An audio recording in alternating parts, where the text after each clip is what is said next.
I've said this before, but I'll be honest. I really did not want to talk about CM Punk this week because I Nice feel like try. this. I know. I feel like this man. Not only has he dominated the news cycle, he has dominated our show Oh for yeah. a long, long time, and I'm getting a little bit sick of it. But let's go ahead and recap for the folks that might have been living under a rock or they just like to hear the story over again. On Sunday at 0 hour at All In, the biggest show in AEW history, the single biggest ticket selling show in wrestling history ever. They beat all the WWE shows. These guys are the best, right? Jungle Boy or Jack Perry, whatever the hell you want to call him, he's got a match. He's wrestling Hook. He brings out some stupid little limo. And during the match, he pounds on the glass and said, "Oh, look, it's real glass, cry me a river." And then eventually Hook throws him through the glass, right? Clearly, that was a shot at Punk, who I guess a few weeks prior to that or a couple months prior to that, they had gotten into kind of an altercation about, Jungle Boy wanting to go through glass, yada, yada, yada. We rehashed this a couple weeks ago. Punk took exception to that. Punk's match with Joe was next. Jack Perry comes through the curtain. He's getting checked out by the medical staff. Punk then confronts him, says, "Hey, you got a problem with me." And then after that, that's where things get a little fuzzy because there's so many different versions of the story. There's so many different bit players. Now today, we hear that they might have video footage of it that I don't know if we'll ever get to see the video footage of, but there might be some floating around there at some point. But there was an altercation there. They got into a fight. Jungle Boy was sent home, and CM Punk then proceeded to have an excellent match with Samoa Joe. And now it looks like both guys are suspended, and according to Nick Hausman, that they're both going to be missing All Out. Did I miss anything, JD? So according to CM Punk, they're going to be missing All Out, right? Yeah. Hausman's source, aka CM Punk, aka CM Punk. Yeah, this is wild, and like I've been thinking about this for a bit now.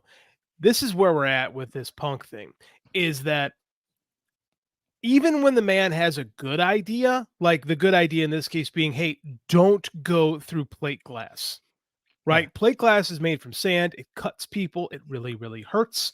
Hollywood, you use crushed glass made from sugar. Doesn't hurt as much. Can hurt, can cut, but not quite as bad. We have gotten to the point where people hate Punk so much that they're like, good, how dare he tell Jack Perry not to maim himself? It's like, fuck that guy. He can't tell me I can't drink hydrochloric acid in front of people. Like,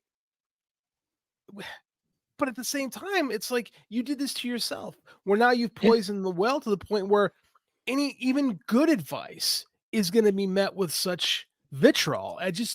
I can't see how this is sustainable. It's not sustainable. Yeah, you and I, we were never really the guys that piled onto Punk whenever Brawl Out happened last year. We never took his side, but I think we were sympathetic to him because we come from locker room culture where meathead idiots tend to get into fights, and that's how things are settled sometimes. So we kind of sympathized with that, and we also sympathized with the fact that maybe he wanted to reconcile and come back to work, yada yada yada. So we were never really those guys. At the same time, now it's happened again. Yeah. Okay. One time could be, hey, that's an anomaly, right? He got into one fight in the locker room. Everybody got heated. This a lot of it is because the leadership in that company is not very good. No. Right. Communication flow is not very good. And now they have like a toxic culture with some of their top stars. And so these things happen and then it blows up and then sometimes fights happen. They got suspended. He got stripped of the title. They brought him back. I thought that was appropriate punishment. Well, he comes back and nothing has changed. And he still thinks that he can get away with this stuff. And I know people want to take Punk's side on this. And trust me, there have been times where I wanted to take his side. Look, because Jungle Boy is a little twerp. Jungle Boy started it in this instance, right?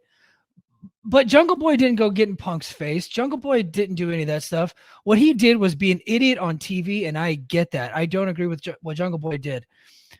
CM Punk is not in control of what Jungle Boy does, right? CM Punk is in control of his actions, and his action or his reaction was to then go and confront the guy and then tell him, hey, I could kick your ass, right? And then all of a sudden now a fight starts, right? And that's the second instance that this has happened. So now we have a pattern, right? And he did this right in front of Tony Khan, whom he clearly doesn't have any respect for. And other than being a good human being and not being a narcissistic sociopath, why would you have any respect for him, right? Like normal people would have respect for him, but CM Punk ain't like that. He clearly has no respect for Tony Khan. If he did, he would have let Tony Khan handle the situation instead of then interjecting himself physically and starting a fight with this kid, who I think we can all agree is a little twerp. Yeah, and I agree. And I think that our space specifically, like the wrestling media space, there's so many people that are on the anti-Punk side. As you and I remember one of our first casts here, someone goes, "These guys are Punk guys," and you and I both kind of laughed about it, because I think we've kind of taken a middle of the road approach to all this. You and I both said from jump that everyone is acting like a child, and I still maintain that's probably where things are. That being said, what did Jack Perry do that CM Punk himself wouldn't have done at that age? Mm-hmm. Bingo. Dude, you hit the nail right on the head. And that's my biggest issue with this, is that like this is the guy that when he came to WWE in 2005, 2006 was like getting in trouble with Tony Atlas down in OVW, was like complaining about this and that. I mean, it's kind of CM Punk's thing. Like when you set yourself up as this anti-authority against the man, it's not a character, it's not a persona, it's actually him. That when you try to push yourself into these leadership positions, it's not a natural fit. Right. And it's not like everybody hates him, but like he does rub a lot of people the wrong way. And like I agree, Jack Perry was being a complete tool and probably needed someone to say something to him. Should that have been the guy right before the opening match of the biggest show in company history? Like there's a time and a place to pop somebody in the mouth, and this is not one of them. And yes, there is a time and a place to pop people in the mouth. Like if you've never, and this is the people who critique this stuff have never grown up inside locker rooms where guys will get mad at each other. Like I say, people want sports presentations in wrestling until people start acting like athletes, and then they get mad because they really don't want people. They want people to pretend to be athletes, right? Yeah. We like the pretending of the stuff. We don't actually like people with athlete mentality. So that's my biggest beef with all this is like, everyone is so goddamn immature. And when you deal with professional athletes, they are immature for the most part. Like this is part of dealing with egos. Like Tony Khan and them should be a lot better at dealing with egos when they have a professional football team, they have professional soccer teams, but they apparently don't do a great job of those either. So this whole situation is completely overshadowed the biggest paid attendance audience in history. Ever. Like they're big for pro wrestling. Yeah. And like for all the bitching people did about how bad the build was, it's going to wind up being their second biggest pay-per-view.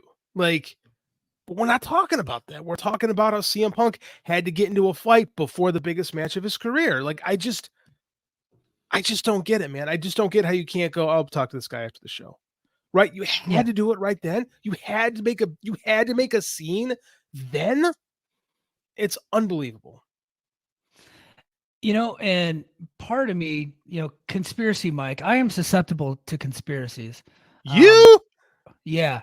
Get out of here. 60th anniversary of the Kennedy assassination, and we all know for a fact that there was more than one shooter, but we'll digress on that. We'll talk about that in November during the 60th anniversary. November's Patreon is going to be special. I'm going to tell you guys that right now. But so, part of me wonders, like, what if Jungle Boy, and I'm still going to call him Jungle Boy because I don't think he's acting like an adult in this situation. What if Jungle Boy knew exactly what he was doing? What if he knew that Punk would not resist? Maybe he was hoping that Punk wouldn't do it right before the pay-per-view is about to start as he's walking to go have his match, to where they think that they might have to actually get another match out there, right? And redo the pyro and send Omega's match out next.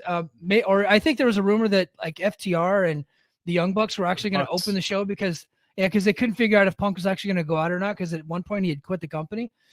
But what if he knew that something bad was going to happen, that would set Punk off, and he was like, I'll do it anyway. And if that's the case, then he was to be fired. But if he's antagonizing somebody, he didn't go physically attack somebody. Punk still did the most wrong because the Punk is in control of his actions. There's no excuse for what he did. Jungle Boy's a twerp. You got to let that boss handle Jungle Boy. You're in your 40s. You've already been in trouble for this shit before, and now you're going around getting caught up in another fight. What a Mhm. dumb. You know Oh, what I he's a mean? And complete so, he yeah, he suffers from the worst case of inferiority complex, right? Or imposter syndrome as we call it, right? And it's something that you yeah, see a lot in a lot of creatives where you second guess yourself constantly, especially if you've been a success. A lot of times, like I don't know if people realize a lot of times big egos kind of come with big cases of imposter syndrome where you're second guessing yeah. yourself constantly, right? It's not like especially like narcissistic people too. Like you're always worried, you think the world is against you. And I think that defines CM Punk a lot. And I'm not gonna, dime sort of psychologically evaluate the guy, but it seems this is the stuff that we can see, right? Like I think Jack Perry trying to quote unquote go into business for himself in this moment was terrible. Like, why would you do that? Just because you can? Like, that was stupid to jeopardize a big moment. And it was stupid of Punk to go fight him. And it's stupid of Tony Khan to not just sit there and man up and be a fucking leader.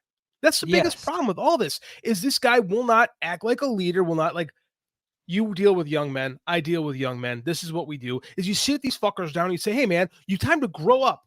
It's time to grow up and act like this and act like we're going to do something special instead of just being idiots. And they cannot get out of their way with this stuff. And it's frustrating as a fan, right? Because it was a Yeah. pretty good show. Despite everybody shitting on it going in, it wound up being a pretty good show with a main event that was, head scratching. We'll just leave it at that. Well, it was a little suspect. Yeah. I went through a situation recently where we had an issue with these two people, an officer and an enlisted person that had to work together, and they were just like oil and water, right? But they were afraid to they would confront each other only at the wrong times. They were afraid to talk to each other to get to the bottom of the situation. So we had the supervisor documenting, like making notes of 6 months worth of frustration with the person that they worked with, and documenting all these things. And then finally, after 6 months, they were fed up with the behavior, right? And then so the supervisor sends the documents to me, had to write a memorandum for record detailing all this to do a counseling, right? To counsel the member. And it goes in their record, and it's called something called a quality force indicator. That's all military terminology. I'm not going to bore you guys with that. So he sends it to me to review it for him. And I kick it, and I read the thing, and I called him up, and this was a doctor. And I go, hey doc, if you guys would have talked about this 6 months ago, you might not have worth the 6 months worth of issues to put onto paper. You might have cleaned this stuff up 6 months ago. I was like, why don't we all just get in a room and figure this out? We're gonna keep all this on there, but I want all of us to sit down and talk this stuff out. You need to you need to figure out. You need to be honest with what frustrates you. We'll give the member an opportunity to say what's frustrating them. The problem is you guys are not communicating to each other, and you're not setting your expectations clearly. You're not writing it down and then making them agree to it, or not making them, but you're not giving them the opportunity to agree to those expectations. So once you have all those set out, then it's up to them to oblige by those expectations once they're agreed upon, right? Right. And this blew the guy's mind. He'd been in the military for over 20 years, and it blew his mind. Like, nobody ever told me to do that before. So I was like, cool. So we all get into a room. I just lost JD, so I'm just gonna keep talking. I think he'll be back in any minute. We all get into a room, and then we just hash the shit out. We just figured it out. JD's back. We just we I got booted from the stream. I don't know what happened. you did. I think you just hit the wrong button. So we all just figured it Ah, out, and it was good to go. And now they can't be happier. They're not best friends. They ain't never gonna be. But everybody's operating at a high level. but that's the thing They're is like when human you optimum. go to work with people, you don't have to like them. Like, Yeah. right? Like, I don't love everybody that teaches in my building. I avoid a lot of people because, like, I don't want to talk to them, like, but that's fine. Like, we were there to get a job done. Right. And I think especially with this company, because the vibe was so long, like it was like Jim Cornette called it all friends wrestling. Yeah. Right. And then that's been the idea of what this place is. But that's not real life. And I think that the idea you can't get these people in a room right now. right? They won't do it. Like now you're talking the lawyers. Like from what we've heard is Punk has tried supposedly to get Yeah. into a room at this point, and the lawyers are like, no, we're not going to do that. So I mean, now you've let stuff fester, and I don't know how this it can be solved at the moment. I really don't. It might not be able to be fixed. No, because problems don't get better if you avoid them. They just No, don't. You have to deal with them. And Tony Khan has to deal with the problem. And according to reports, obviously we don't know the man. According to the reports, he has not done that clearly. And the clearly. problems are just getting worse. And the problems all center around one person. It's CM Punk. Other people in the promotion have had issues, right? They've squashed them. I think Swerve and Ricky Starks had a Swerve fight. Ricky Starks had a fist fight. Yeah. Andrade and Sammy Guevara, right? They also got into an issue. So there's been other stuff that's happened, but for whatever reason, there's a lot of these other problems that persist. They never get better. They linger, and they center around Punk. And one of the things Punk is doing that is not helpful to his coworkers, is not helpful to his boss or to his promotion, is he continues to put every fucking gripe and bitch and moan issue that he has out there, and he's using his surrogates in the media to get those out, and it's not helping. And if you guys want to say that Jungle Boy started it, that's okay. Jungle Boy should not have done what he done on TV, but it was CM Punk that leaked that story to the media, or at least one of his friends did, and he knew about it. I guarantee he knew about it. And Oh yeah. so Jungle Boy clearly didn't want to confront the situation, because when you confront CM Punk, you already know what happens. He's going to try to fight you. So he went passive aggressive and showed ass on television, hoping that maybe, let's just say that he hoped that Punk would not make the same mistake twice, and clearly doesn't know Punk. And he ended up making the same mistake twice and then got into another fight. Well, that's the thing is like when you try to get a reaction and you get that reaction, you can't act surprised. No, Right. And it wasn't even nope. a good line. Cry me a river. Like that's not even funny. Like if you're gonna risk everything to do something like that, at least like try to be funny. But I guess it's asking Jack Perry to show some charisma, so that doesn't ever happen. Yeah. Yeah. Jack Perry doesn't look like the type of guy that's ever been in a fight. So, No. it was one of those situations. He's probably like, hey, Miro, I'm going to do this. Can you just be standing by a gorilla just in case Punk decides to go crazy? But that's supposedly that whole thing is just a gag. Like they were just joking around. That's the thing too, is like there's such layers of bullshit. Because again, you're dealing with wrestlers. You're not friends with Yeah. any of them. Let's like if you're listening to this, the odds of you actually being a friend of a professional wrestler are slim. Like we've all had conversations with these guys. Like they're working. Like they're lying professionally for money. So I mean, like, oh, well, they were gonna fight. Well, no, actually, they weren't gonna fight. Actually, Brody King broke his hand. Well, actually, it was in a match. I mean, like, who knows? Like, Yeah. I'll tell you who does know Tony Khan. The fight happened right in front of him. Hey, my light just died. Oh, the dog just Man, unplugged you're my having a light. night. I'm having a night. Stand by. Continue. Yeah, so there was a story going around that there was a confrontation between CM Punk and Miro afterwards, and that Miro challenged him and Punk back down. Turns out, at least I don't know who knows who's lying, who knows who's telling the truth, but word now has surfaced that whole thing was just a gag. I don't know what to believe in that situation. It's possible that it was a gag. It's possible it's not. There's also word out there that Brody King punched a wall and broke his hand, but then it also came back that he kicked a trash can. So who the hell knows what to believe? It's very difficult to get the truth out of liars, and professional wrestlers are in a carny business and they lie for a living. But this whole thing just reeks of bullshit for this company, because they just had the greatest week in the history of their promotion, and the only thing people are talking about is the drama and the chaos that's surrounding it. And that's just an unfortunate thing, but it all starts at the top. Tony Khan's got to do something about it, and I think I know what that answer is. And I don't think that'll, I think a lot of people listening to this might like it, and some people won't. I think the only thing that they could do right now is to cut bait with CM Punk. I talked about it earlier in the week on the Mike and JD show YouTube. I did a video for that. And I just don't know how this situation gets any better as long as this guy is in the promotion. And then the question becomes, do you just fire him outright? Okay. Or do you just ice him and continue to pay him, even though he's likely the highest paid guy in the company. My thoughts are you do a settlement, you get rid of the guy, you just wash your hands of him. You just get a clean break with him because you don't want him and his bullshit lingering in the company for a long period of time.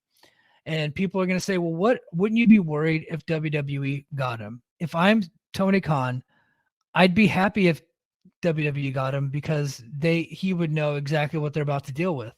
And I'll be honest, if CM Punk got released, I don't think the WWE would pick him up after all this.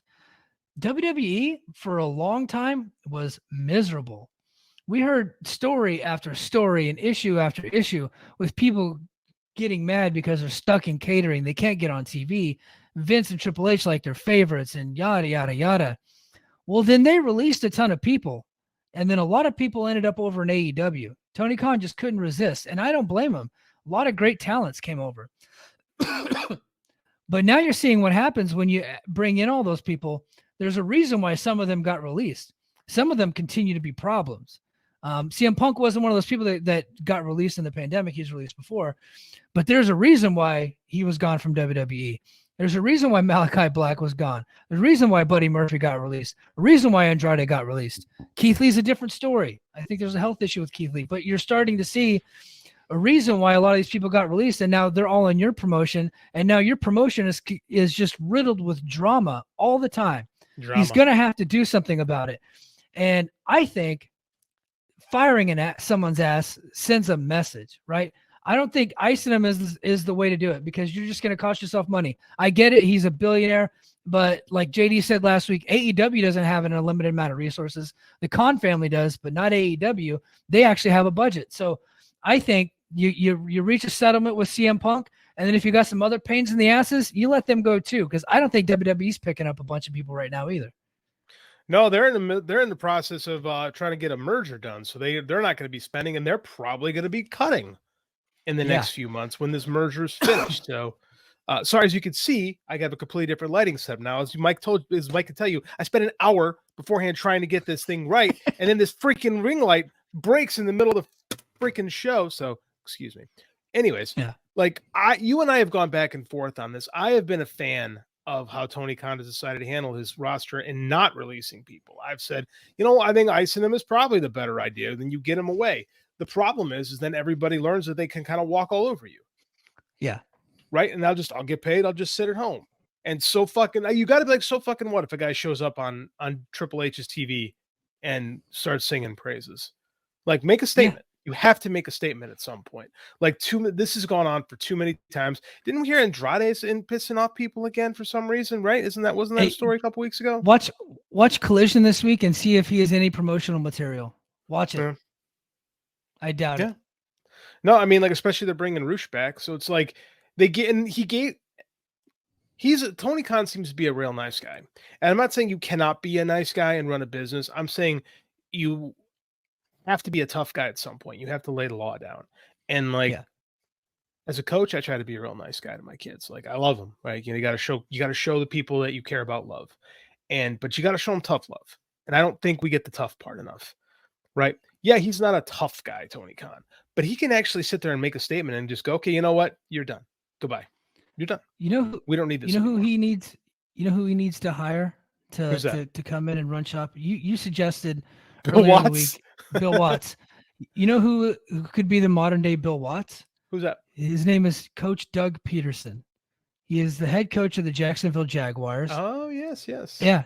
And he just cut his own son from the team. His own son, a backup tight end, was not living up to the deal, was not living up to expectations. His ass, unemployment line, or he might be on the practice squad, but he cut his own son. That's the type of grit you need in your locker room sometimes. You don't have to be a total asshole all the time, right? But if somebody's is constantly a problem, you're doing more harm than good by continually to let them get away with it by bringing them back all the time. And this isn't just pro wrestling. This is true of any professional organization. If you got somebody that's creating a toxic environment, a toxic culture around them, then you need to cut bait. If they're doing more harm than good, you got to cut bait. I don't know how much money he brings in versus how much money you would lose if you were to keep CM Punk in. I don't have those metrics, so I don't know what it's worth to Tony Khan, like why he feels it's so important to keep bringing him back. Obviously, he feels like it's financially worth it, but at some point, it's no longer going to be. And look, we're gonna get into the All Out card eventually, but I'm it's time to go. Sorry, CM Punk, you got to roll. No, I agree, and I would never. 3 months ago, I never thought I would have been on this part of the conversation, but it's just not working, right? It seems like he's lost the whole locker room, and not the whole locker room because there's guys. I mean, clearly, Brody King is willing to break his hand over it, but I mean, like, it's just it's unsustainable at this point. Like there's no cohesion. Like we can't have the like I said, if it was just, hey man, we're not going to let you go through a plate glass window because that's dumb and you're going to hurt yourself and that's bad for the company. It's no, the director of talent relations can't be here. Right. Again, who cares about Nick Nemeth? Like that guy's lucky to have a job. But like when you tell Christopher Daniels he can't be here, that's bad. Like that's bad. Right. This is an unwinnable war. And I wish to God Tony, and maybe he doesn't have that. Some people don't have the leadership skill set. Some people can't say, hey, we're going to lay the law down, but you got to bring in somebody who can, right? You got to hire a dickhead. You got to hire a hatchet man. Right. Well, and I think I need that. Yeah. The guy whose job that is Christopher Daniels. Isn't he the head of talent relations? That was Jim Ross's job for years in WWE. Vince fired everybody, but he asked Jim Ross and John Laurinaitis to do it all for him. But I think that's the problem too, is that Christopher Daniels isn't just office. He is a guy who still gets in the ring from time to time. And I think he's still one of the boys, right? I mean, like it's hard to make that transition. I think you can't half-ass that transition. You got to be all in or all out, pardon the pun. But it doesn't seem like there's enough of that, especially in this company. And when it was young and starting out, it was fine. Everybody had this like, okay, all hands on deck. Everybody does their thing. We're a startup. They're not that anymore, right? Yeah. They just did a multi-million-dollar show in London that broke records. Like this is growing pains, right? Yeah. But you got to grow or else it's just pain.